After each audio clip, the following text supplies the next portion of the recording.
हरे कृष्णा। आज मैं पूरे विश्व को भ्रमित करने वाले एक ऐसे सिद्धांत का वर्णन करूंगा जिसने पूरे विश्व को भ्रमित किया। भ्रमित करने वाला सिद्धांत मायावाद। मायावाद क्या है? मायावाद के अनुसार हमें जो कुछ भी दिखाई दे रहा है वो वास्तविकता नहीं है, भ्रम है। सब भ्रमित हैं, जिसकी वजह से हमें ये सब कुछ चीज़ें अलग अलग दिखाई दे रही हैं, पर वास्तव में सब कुछ ब्रह्म है। निर्गुण निराकार पर ब्रह्म, ये वाला ब्रह्म, भ्रम वाला नहीं, ब्रह्म। पर क्योंकि हम भ्रम में हैं इसलिए हमें सब कुछ अलग अलग दिखाई दे रहा है, पर वास्तव में सब कुछ एक है। ये मायावाद सिद्धांत है। मैं ये क्यों बता रहा हूँ मायावाद?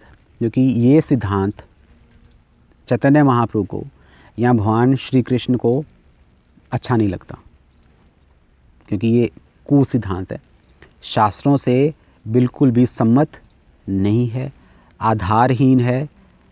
आप ये कह सकते हो, स्वयं शिव जी ऐसा कहते हैं, मायावाद असत शास्त्र प्रच्छन्नम बोधम उच्यते, कि मायावाद असत शास्त्र है, छुपा हुआ बोध सिद्धांत है। कहने का अर्थ है नास्तिक सिद्धांत है। इसलिए अगर हम भक्ति में आगे बढ़ना चाहते हैं या हम एक शुद्ध वैष्णव बनना चाहते हैं तो हमें मायावाद और वैष्णववाद में भेद पता होना चाहिए। क्या भेद है? मायावाद क्या है और वैष्णववाद क्या है? देखने में दोनों सेम लगते हैं। मायावादी भी भगवान की पूजा करते हैं और वैष्णव भी भगवान की पूजा करें, पर मायावादी भगवान की पूजा करते हैं भगवान बनने के लिए, जबकि वैष्णव भगवान की पूजा करता है, भगवान की सेवा करता है भगवान की सेवा करने के लिए ही।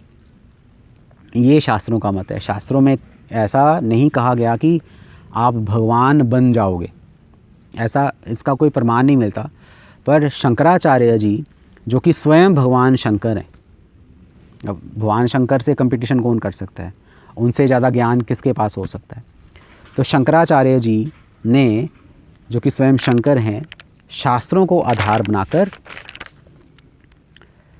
ये सिद्धांत दिया, नास्तिक सिद्धांत दिया, जिसको हम वैष्णव आचार्य या जो हमारे जो वैष्णव आचार्य हैं मायावाद कहते हैं। मायावाद का अर्थ है माया की वजह से चीज़ें दो दिखाई देती हैं, वास्तव में चीज़ें दो नहीं हैं, एक ही है। ये मायावाद सिद्धांत है। तो इनके क्या सिद्धांत हैं, कुछ इनके सिद्धांतों को मैं यहाँ बताऊंगा ताकि हम लोग इसको आसानी से समझ सकें। मायावाद का सिद्धांत, मायावादियों का जो पहला सिद्धांत है वो है आत्मा ही परमात्मा है, तत्वमसि, कि तुम वो ही हो, तुम परब्रह्म निर्गुण निराकार हो। जबकि भगवत गीता में भगवान कृष्ण इस सिद्धांत से बिल्कुल भी सहमत नहीं है। भगवत गीता अध्याय 2 श्लोक संख्या 12, कृष्ण भगवान कहते हैं, न त्वेवाहम जातु नासम न एमे जनाधिपा, कि अर्जुन ऐसा कभी नहीं हुआ कि तुम नहीं थे या मैं नहीं था या समस्त राजागण नहीं थे, सब थे, कोई एक दूसरे में लीन नहीं हुआ। प्रभुपाद भी इसके तात्पर्य में अलग अलग शास्त्रों से प्रमाण देकर काट रहे हैं। नित्यो नित्यानाम चेतना चेतना नाम, कि सब नित्य हैं। ऐसा नहीं है कि कुछ लीन हो गया या हम दोनों एक दूसरे में लीन हो गए और एक का अस्तित्व एक हो गया, नहीं, दोनों का अस्तित्व रहता है। और सिर्फ श्लोक संख्या 12 में नहीं, श्लोक संख्या 13, श्लोक संख्या 20, 22, 24 दूसरे अध्याय के प्रभुपाद अपने तात्पर्य में अलग अलग शास्त्रों से प्रमाण देकर इस सिद्धांत को काट रहे हैं कि आत्मा कभी भी परमात्मा नहीं हो सकता। आत्मा आत्मा रहती है, परमात्मा तो परमात्मा है ही, आत्मा कभी भी परमात्मा नहीं बन सकती। दूसरा सिद्धांत मायावाद का क्या है कि भगवान कौन है? पहला तो ये कि भगवान को तो मानते नहीं, भगवान है ही नहीं है। अगर भगवान हैं तो वो कौन है? वो निर्गुण निराकार हैं, ब्रह्म निर्गुण निराकार है। जबकि छांदोग्य उपनिषद 8.7.3 में ब्रह्म के 8 गुण बताए गए। जो ब्रह्म है या जो आत्मा है या भगवान है, इनमें 8 गुण हैं। कौन कौन से? जो ब्रह्म है, इसको तो ना तो भूख लगती है, ना प्यास लगती है, ना इसको कोई रोग है, ना कोई इसको शोक है। ये सत्य संकल्प है, सत्य काम है, तो 8 गुण बताए गए हैं ब्रह्म के, जबकि निर्गुण कैसे हो सकता है। और कृष्ण भगवान तो भगवद गीता अध्याय 12 श्लोक संख्या 1 से 7 ये कह रहे हैं कि भगवान सिर्फ निर्गुण निराकार नहीं हैं, भगवान सगुण साकार भी हैं। और निर्गुण निराकार तो भगवान कृष्ण का आश्रय है। भगवद गीता अध्याय 14 श्लोक संख्या 27। कृष्ण भगवान निर्गुण निराकार का आश्रय हैं। वास्तव में निर्गुण निराकार भगवान के शरीर से निकलने वाला प्रकाश है, जिसको ब्रह्म ज्योति कहा जाता है। भगवान के शरीर से लाइट इतनी निकलती है।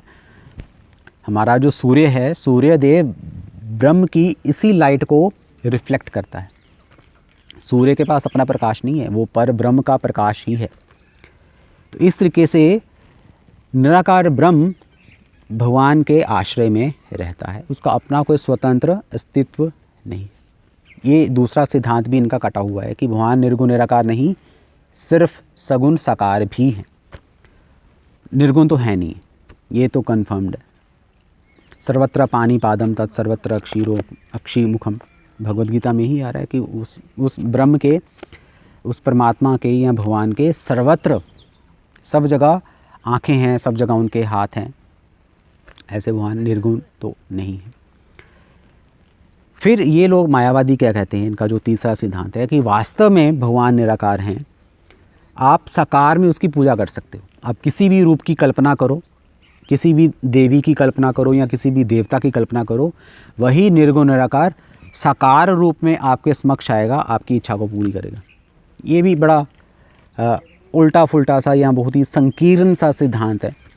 भगवद गीता में कृष्ण भगवान साफ साफ कह रहे हैं कि जो ये समझते हैं पहले मैं निराकार था, अब मैंने साकार रूप लिया है, भगवद गीता अध्याय 7 श्लोक संख्या 24, ऐसा समझने वाले लोग कौन है? कृष्ण भगवान कह रहे हैं ये लोग बुद्धिहीन हैं। बुद्धि ही नहीं है जो ये सोचते हैं कि पहले मैं निराकार था। और अगर आप ये कहो कि किसी भी देवी या किसी भी देवता की पूजा करो, सब एक ही है, उसी के रूप हैं, निराकार से साकार आ रहा है, तो कृष्ण भगवान इन लोगों के लिए कहते हैं 7वें अध्याय के श्लोक संख्या 23 में कि ये अल्प बुद्धि, बुद्धि है पर अल्प बुद्धि है, दिमाग है पर दिमाग थोड़ा सा कम है। क्योंकि देवी देवताओं की पूजा करने वाले देवलोक को जाते हैं, भगवान की पूजा करने वाले भगवान को जाते हैं। फॉर एग्ज़ाम्पल, अगर आप इंडिया में हो, आपने पंजाब से दिल्ली जाना है, तो आपको दिल्ली जाने वाली बस पकड़नी पड़ेगी। ये नहीं कि किसी भी बस में बैठ जाओ आप दिल्ली पहुंच जाओगे, नहीं। अगर आप कृष्ण के पास जाना चाहते हो तो कृष्ण की पूजा करनी पड़ेगी। ऐसा नहीं कि किसी भी पूजा करो ये मान करके सब एक ही है, वो बिल्कुल ही अपसिद्धांत है, कुसिद्धांत है। कि हमें ये भेद पता होना चाहिए। मिसअंडरस्टैंडिंग्स हैं लोगों में काफ़ी, मायावादियों की वजह से लोग काफ़ी भ्रमित हो चुके हैं। सिद्धांत भी भ्रम करने वाला है। और अल्टीमेटली ये मायावादी के अनुसार या अद्वैत मत के अनुसार अगर आप मुक्त होना चाहते हो इस माया से, वास्तव में माया तो है नहीं, क्योंकि लगता है कि माया है, वास्तव में सब कुछ तो परब्रह्म है, उसके अलावा और कुछ तो है नहीं, माया भी नहीं होनी चाहिए। पर फिर भी ये लोग माया से मुक्त होने की बात करते हैं कि माया से कैसे मुक्त हुआ जा सकता है? ज्ञान लेकर। वेदों का ज्ञान लो, शास्त्रों का ज्ञान लो, वेदांत पढ़ो, आपको ज्ञान आएगा और आपके ऊपर जो माया का अज्ञानता का पर्दा पड़ा हुआ है वो हट जाएगा। फिर आपको पता चल जाएगा कि सब एक है। अब ये अज्ञान क्या है? जब अविद्या का पर्दा आता है जीव के ऊपर, तो जीव अपने आप को ये समझता है कि मैं ये हूँ, मैं ये आत्मा हूँ। और जब विद्या का पर्दा आता है, विद्या भी अज्ञान ही है, जब विद्या रूपी अज्ञान का पर्दा आता है तो जीव अपने आप को ईश्वर समझता है। वास्तव में ना कोई ईश्वर है ना कोई जीव है। क्या है? निर्गुण निराकार है। अब ये सिद्धांत दिया है, इतना जटिल सिद्धांत है जो कि आसानी से समझना असंभव है। आप नहीं समझ सकते इस सिद्धांत को। शंकराचार्य के इतना प्रभाव है, जब तक वैष्णव आचार्यों की कृपा नहीं होगी आप मायावाद सिद्धांत को नहीं समझ सकते। कहीं ना कहीं आज हमारे अंदर मायावाद छुपा हुआ है, तभी तो भोग करने की या भगवान बनने की जो लालसा है ये मायावाद सिद्धांत का ही परिणाम है कि हम भगवान बनना चाहते हैं। बाकी ज़्यादा मैं मायावाद के बारे में नहीं बता सकता, बहुत जटिल है, नहीं समझ सकते, इस 5-10 मिनट में क्या समझ आएगा हमें मायावाद। पर हमारे जो वैष्णव आचार्य हैं, स्पेशली भक्ति विनोद ठाकुर, यहाँ तक कहते हैं कि जो मायावादी हैं वो नरक जाएंगे, क्योंकि एक तो मायावादी भगवान को मानते नहीं, और दूसरा अगर मानते भी हैं भगवान हैं, अगर उनका कोई नाम है तो वो भौतिक नाम है। इनका जो शरीर है, भगवान जो शरीर लेते हैं ये भी भौतिक शरीर लेते हैं, जबकि भगवान का ना तो नाम भौतिक है ना उनका शरीर भौतिक है। चैतन्य महाप्रभु कहते हैं मायावाद भाष्य सुनिले है सर्वनाश, मध्य लीला 6वां अध्याय श्लोक संख्या 169।